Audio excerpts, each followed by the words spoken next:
Welcome to the Work Positive Podcast with your host, executive coach, and culture architect, Dr. Joey Fawcett. Discover strategies and tactics that work positive as Dr. Joey talks with industry leaders who create a positive work culture that attracts top talent and reduces team turnover. Discover how you can create a work positive culture that increases productivity and profits. Here's your host, Dr. Joey. Hey, Work Positive Nation, I just read a report from CNBC that Monster.com, the job search site, had done a survey of American workers that said in 2023, now these are the respondents to this survey, and I didn't catch how many people they surveyed, but enough for it to be a reliable and valid sample. 96% of the people surveyed by Monster.com said they are looking for a new job in 2023.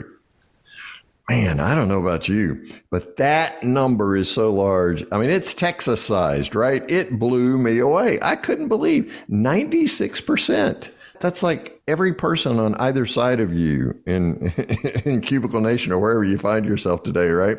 Or in remote work are looking for a new job. The primary motivation seemed to be related to inflation, and that is they're looking for more pay, better pay, I think was the exact quote. So if you are one, which you most likely are, a member, if you're one of those people looking for a job, I mean, 9.6 out of 10, right? Looking for a new job in 2023.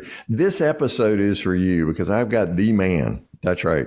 He's been at this for over 20 years. His book, 48 Days to the Life You Love, came out about 20 years ago. He's working on the updated version of that, which is going to come out for the 2025 version, helping you discover more about the work that you can be about, that you can gain fulfillment and satisfaction and purpose, all the things that a positive work culture brings for you.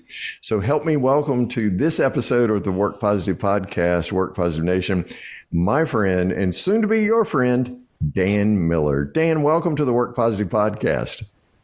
Thank you so much. I'm delighted to be here and honored to be your guest. Talk about this hot topic as you just laid it out there. This is at the top of everybody's mind. It's smoking right now, right? I mean, does that number 96% blow you away the way it does me? It does. I had not heard that. We've always heard, somewhere in the 70s, maybe even 81%, but that's really, really high. And people got spoiled during COVID. It was a downturn in some ways, but it opened people's eyes to all these new creative possibilities. Yeah. So people aren't feeling trapped anymore. They realize they can be in the driver's seat, and thus the high number that you just gave. Mm-hmm. Yeah. And again, better pay was their listed primary motivator. But of course, Dan, there's so many other factors that impinge upon, intangible paychecks, I like to call them, as a part of finding the work you love and living the life that you love. By the way, Dan Miller, I've got to tell you, wrote the foreword to my book, Work Positive in a Negative World, Team Edition, and I continue to be grateful for that. He comes from an agrarian background. I live on a little farm, so we have lots of fun things to talk about. I guess we both love tractors. That would be a good starting point, right?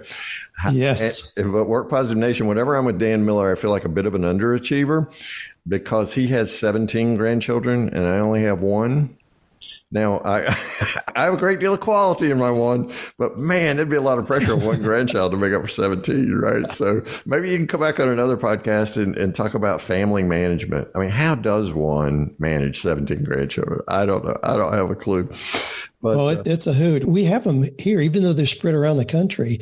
They love to come to our place. Their grandma makes it the kind of place every grandkid wants to come to, and I get to be the beneficiary of that as well. But they interact so well. Do they? It's like a small company to have them all together. And of course, there I am, nurturing their own questions about their work life. What kind of work life are you going to go into? Wow. If you can't find it, how can you create it? So exactly what we're talking about here, that's what I do with my grandkids anyway. That's amazing. Now, so they call Joanne Grandma? They call her Yaya. Yaya. Yes. My wife would love that from the Yaya sisterhood, right? Yes. What do they call you? They call me Papa. Papa, what a great name. I just got a mug sent to me yesterday from one of my grandkids, much like what you showed me you're drinking out of today. That's right. Yep. Got the Papa on there. Yeah, that's right. Well, I'm certifiable. I'm the best pops ever. So well, there you go. I think yours should send you the best Papa ever. That would be awesome, right? Yeah. So, man, I'm so intrigued. This is more than just a topic you write about, and you've written so well for so long. It's more than just a topic that you've been doing a podcast since '06 around, right? By the way, Work Positive Nation, feel free to, when you get an opportunity, to go to 48days.com. Those are 2 numbers, 4 and 8days.com, and scroll through there as you're listening to this podcast, unless you're on the Peloton or walking the dog or something, because Dan's got so many great resources for you there. And you can begin today creating the life that you're going to love yourself for creating. I'm intrigued that you sit down with your grandchildren and you talk about, how are you going to do this? How are you going to find the work that you love? What sorts of questions do you ask them, Dan? You know, what I want to do is help them follow their curiosity. We've come historically from generations where there were a lot of clear familial expectations about what the next generation would do. Right. Now, I happen to have made a pretty good living in working with the 45-year-old who has a JD or an MD or a DDS behind his name. And he realizes, I'm living somebody else's dream, not my own.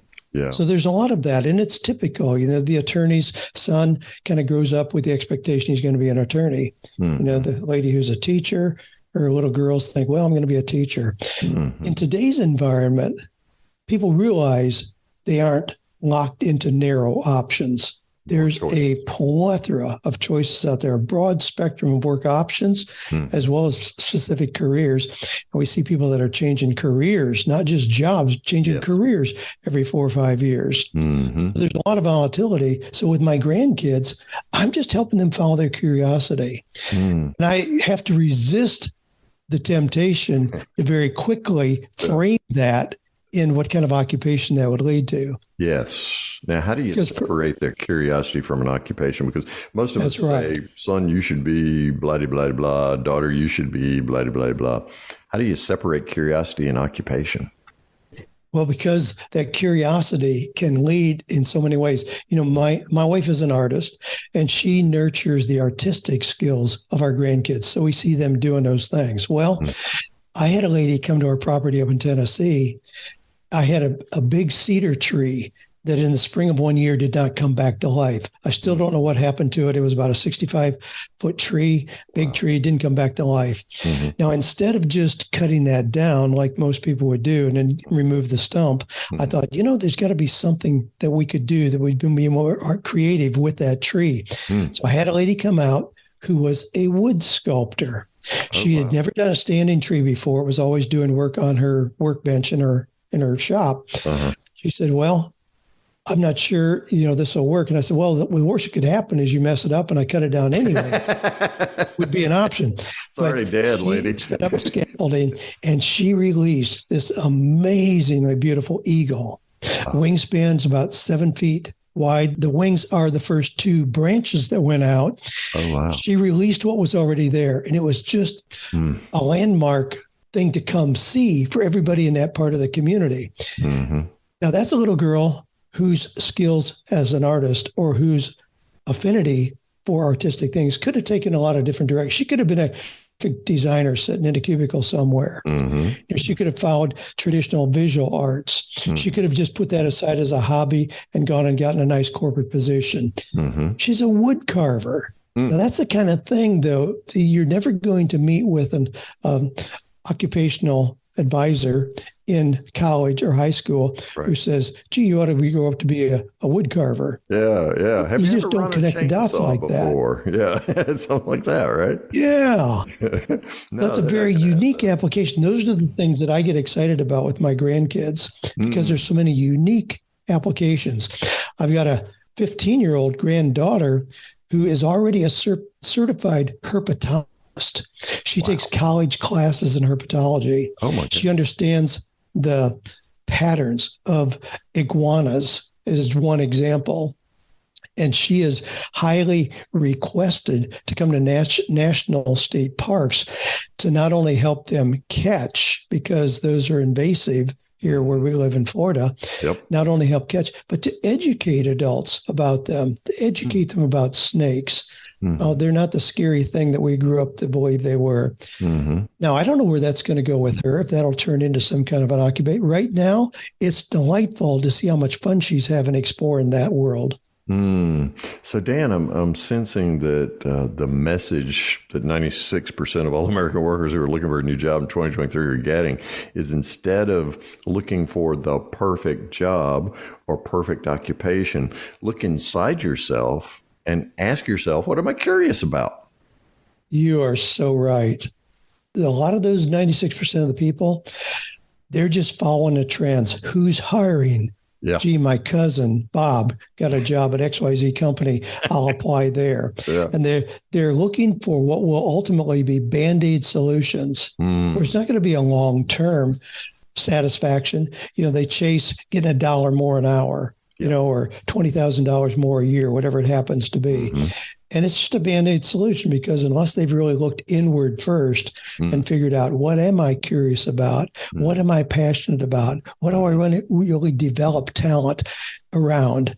Unless they've done that sequence, they're going to be looking again next year.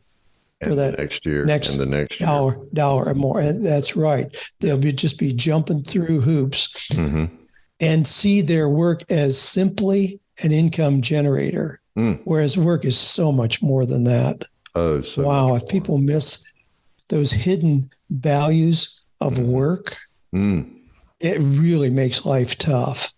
It makes, yesterday, Joey, on my podcast yesterday, I went through 10 songs that talk about Mondays. Guess how many of those framed Mondays in a positive light? Okay, 0. Let's see. I'm thinking of the mamas and papas from my generation. Monday. There you go. Can't trust that day. Yeah, just another manic Monday, right? That's right. Yep. Wow. Yep. 10 Carpenters. Mondays always let me down. Rainy days and Mondays. Everybody assumes that Friday is wonderful because you get to quit this stinking job and have 2 days to do something you really enjoy. And then you're back to the salt mine on Monday. What a novel idea. What if you really figured out something that you enjoyed? And yes, it's not unreasonable to expect that which you enjoy to create significant income, but those go together. You can't really be your best if you're not loving what you're doing. And to think that you're going to be compensated well for something that you don't enjoy, nobody wins in that scenario. Nobody. And companies are discovering that day after day after day. By the way, playing the earworm for me right now is Loverboy, Working for the Weekend. So I'm hearing that. We could go all day long on songs that negate the value of work. Yes, exactly. Well, the red flag for me in looking at that CNBC report was the primary motivator of 96% of all Americans was looking for better pay.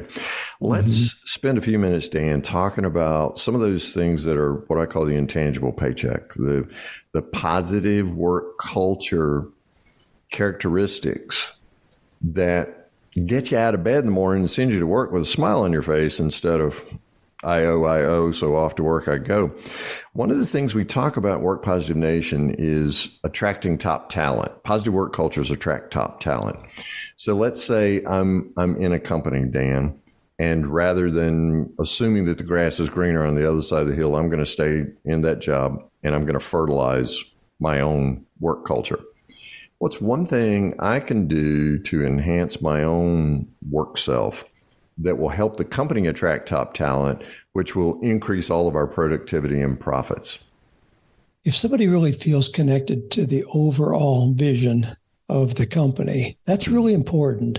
A lot of times when companies reach kind of a tipping point almost in terms of size and number of employees, where the employees no longer feel connected to the overall project. It used to be that cars were handmade, and the person would be part of the process all the way through. When we went to the assembly line, all you got to do is put this little nut on this bolt and do that 1,000 times a day. They lose the sense of, I'm creating a car that a family's going to ride in when they go on vacation. They're going to enjoy it. If they aren't connected to that end result, then it becomes just a menial task. No matter what level that is, it becomes a task. So they have to be connected to the overall picture. I have a gentleman in my mastermind who's in charge of the landscaping at Ole Miss University. Oh, yeah. Is that Jeff McManus? Yes. Yeah, I know Jeff. Right. Absolutely. What a great guy. Well, he is. I love his overview of working with people who are really entry-level employees who are paid, they're making $15, $18 an hour. Yeah. He wants them to recognize you are responsible for attracting the next Peyton Manning here, because parents' decisions are heavily weighted by the physical beauty of a campus in terms of where they send their children. That's a big, big factor. Huge. You're part of this. You're part of making this campus that people have the vision of Ole Miss that they do, and it attracts top-rated athletes and students from all around the world.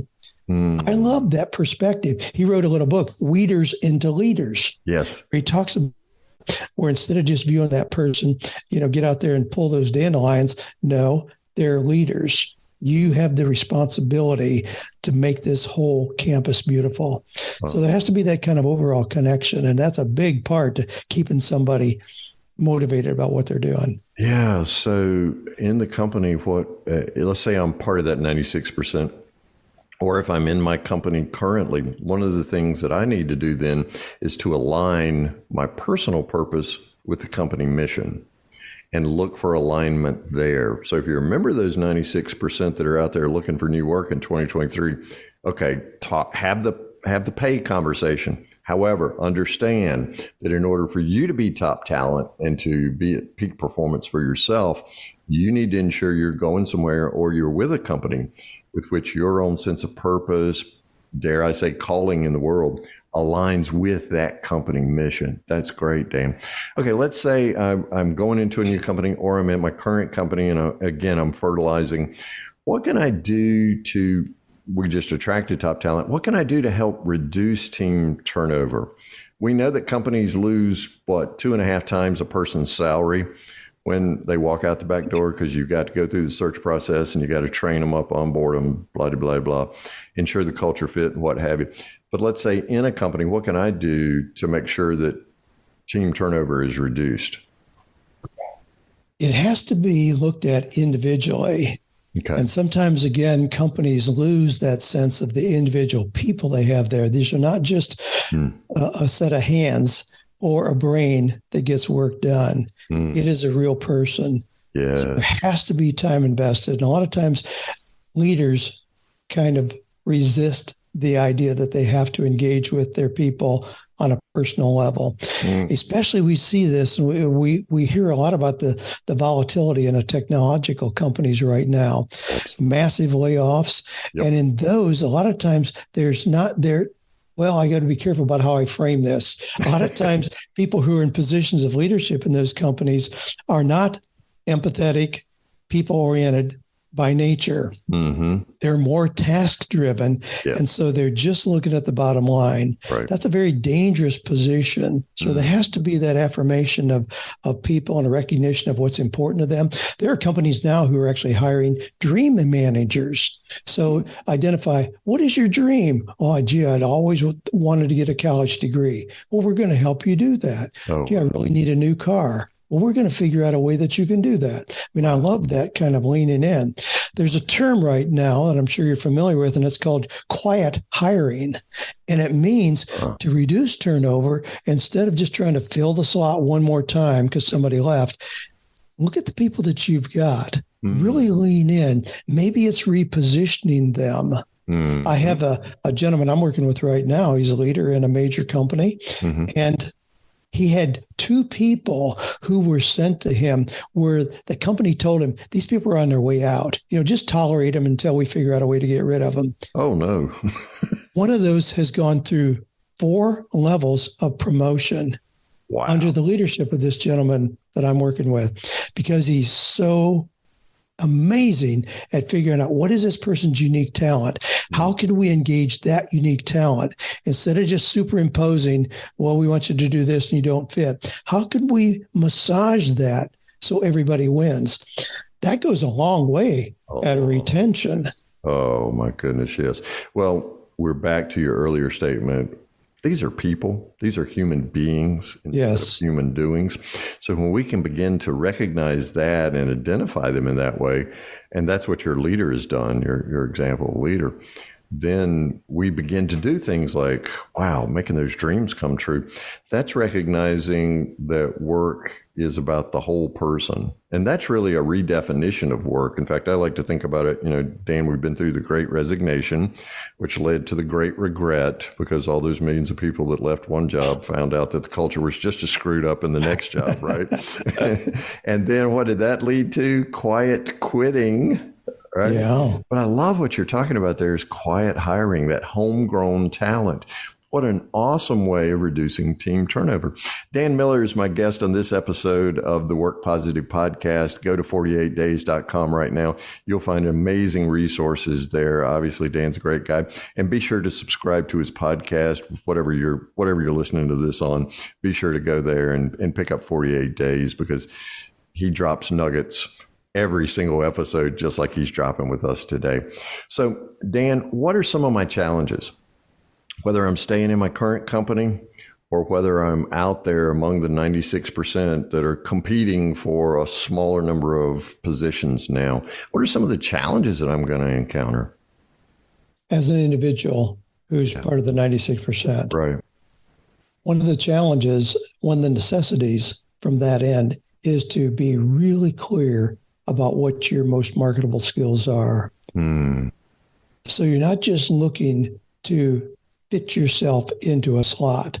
The more you spend time on introspection, in my materials, I encourage people to spend 85% of the time looking inward.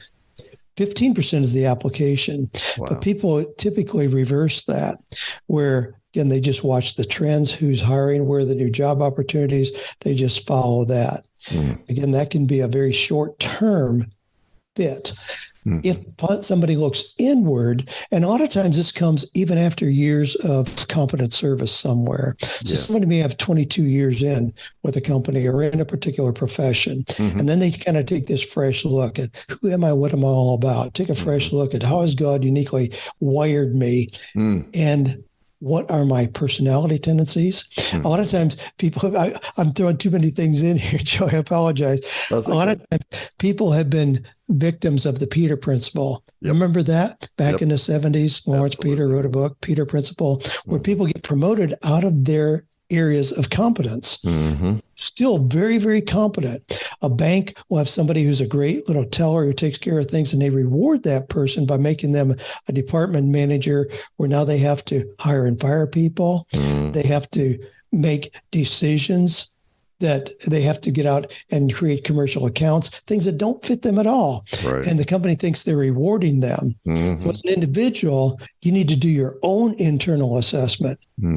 What is it that really resonates with me? What are my passions, my talents? And sometimes that means a reset in terms of direction, which really has never been easier to do. So you don't need to just base your approach to a company based on your history. A lot of times people think, well, I've got 15 years of doing this, so all I can do is repeat that. And frankly, a lot of career coaches, that's what they do. This is what you have done, so we'll find you another opportunity to do that. Now, I've worked a lot with people who have professional degrees. There's acronyms behind their name, like a DDS or an MD or MDiv or whatever. And again, by virtue of that, they feel somewhat trapped in what they can do. Even there, they're not. We can make dramatic realignments in what a person does, even if to the external world, it looks like they've really just negated what their training was. That's probably not true. We can reposition that.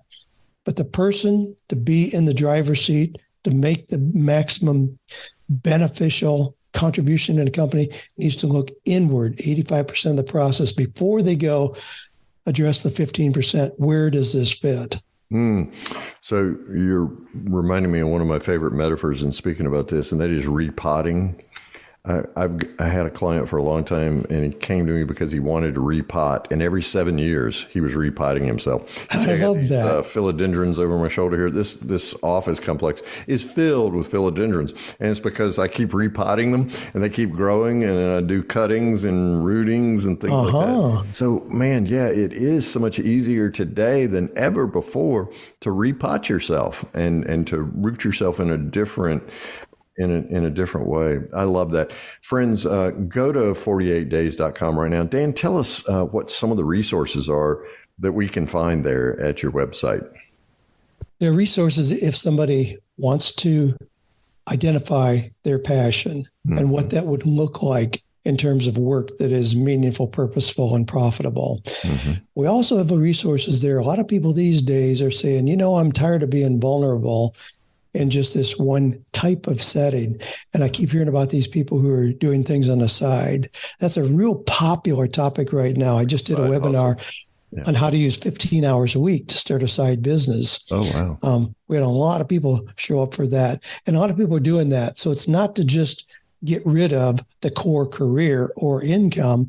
But what if you could do something on the side where you spend 10, 15 hours a week doing that? We all have that much discretionary time. Sure. So there are a lot of resources for that there as well. Excellent. That's 48 days. The number's 4 and 8, 48days.com.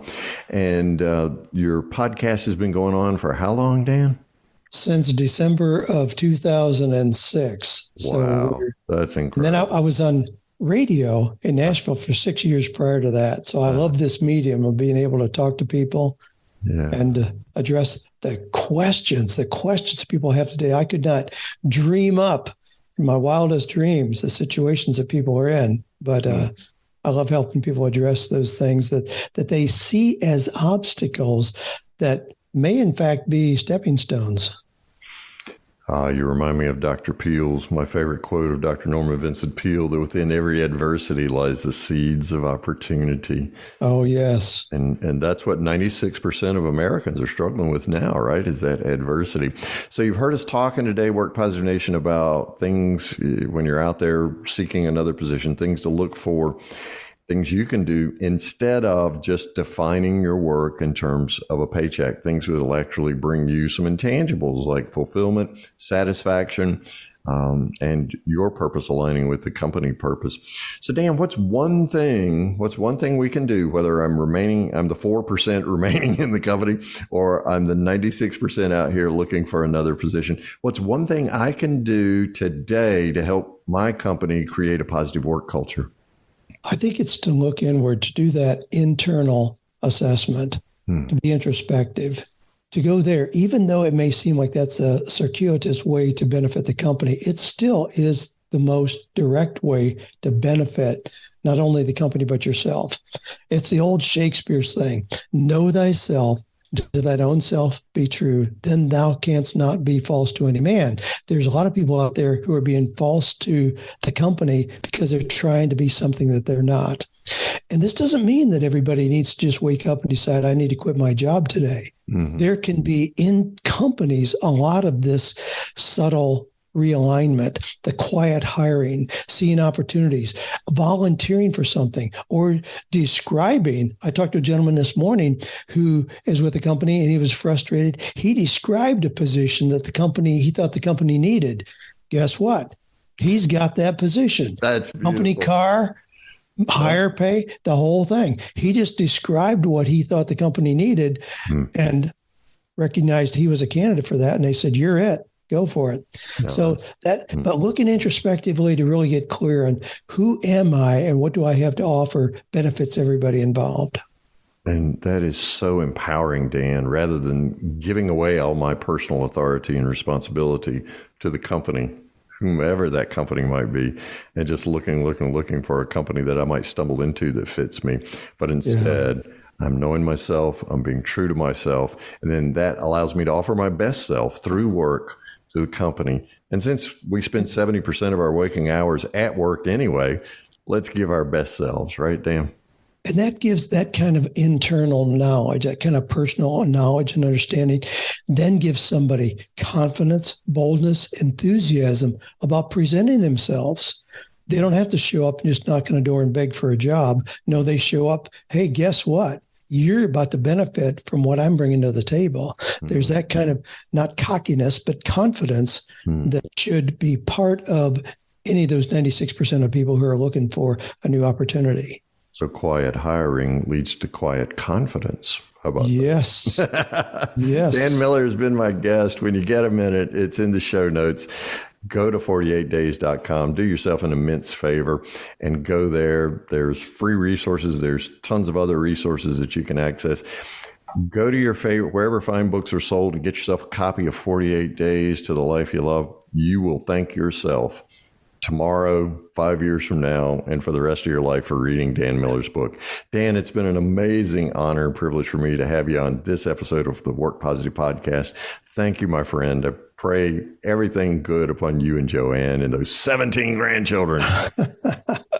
Well, thank you so much. I hope we've stirred the cobwebs for some people to think more positively about the options they have today, because they're all around us. Thank you so much, my friend. Thank you for listening to this episode of the Work Positive Podcast. Please share this podcast with your friends who are HR and small business leaders so they can do one thing today to create a positive work culture that increases productivity and profits. I'd like to give you a free Work Positive course just for listening. It's called Something to Talk About, and it's transformed the work conversations of so many people all over the world. Get your free copy when you go to workpositive.today/something to talk about, and you can start transforming your conversations today. Remember, it pays to work positive.